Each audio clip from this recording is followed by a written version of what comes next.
So on Monday evening, Plainfield, New Jersey was the 30th place in the country to ensure that all workers can take a paid day off if their family members get sick. Wow, that seems like something that should be a law already. 30th country, or 30th place. So we're not talking about state, we're talking about small location on the map, and this is 30 out of the hundreds that are in the United States already. So the paid sick leave laws means estimated 10,000 workers in the city who previously had no access to leave will be covered. So if a business has 10 or more employees, they will give them 5 days a year to have paid sick day leave. If they have 3 or 10 or less workers, then they'll have 3 days off. So it's not ensuring as fully as you kind of would hope, but it's definitely a move in the right direction. Yeah, so the United States is absolutely terrible at this. So we don't really have any good federal laws for paid sick leave. And why paid sick leave is so important, it's something that we as a country are like super short-sighted. One of the things that I always criticize about the way we do business is that we are all about the short-term profit and not the long-term. So companies think that if they don't provide any paid sick leave, you know, the employees will figure it out on their own. Yeah. You know, they'll deal with it, and then the company won't have to foot the bill for when their employees come in and don't work. And what actually happens is employees end up coming to work sick because, you know, they need their paycheck, especially when you're talking about minimum wage workers. And then what happens is they get more of their employees sick, or they get some people out in the general public sick.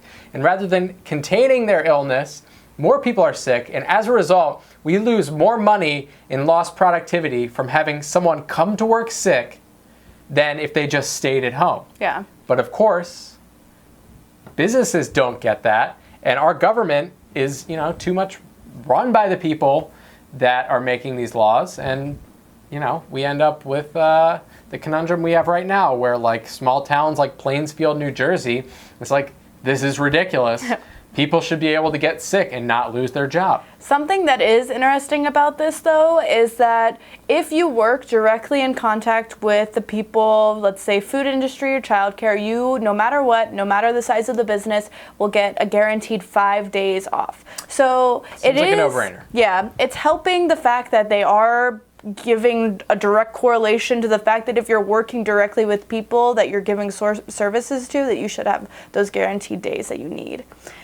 I don't know.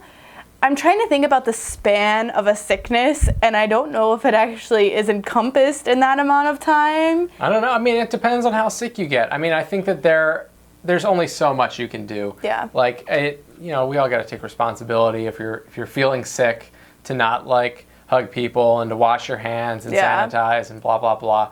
But, you know, when you're really sick, and there are these days where, like, I feel like once you get to a certain point, there are these days where you're just like, I cannot go to work. Like, even if I wanted to, I could not go to work.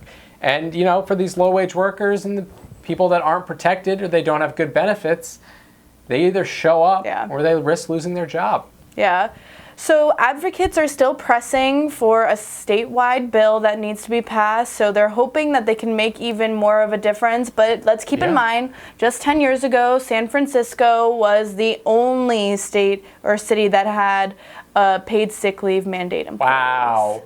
That is crazy. Only 10 years ago. But now we're up to 30. Up to 30. Not bad. Let me know what you think in the comments below, folks. Don't forget to subscribe.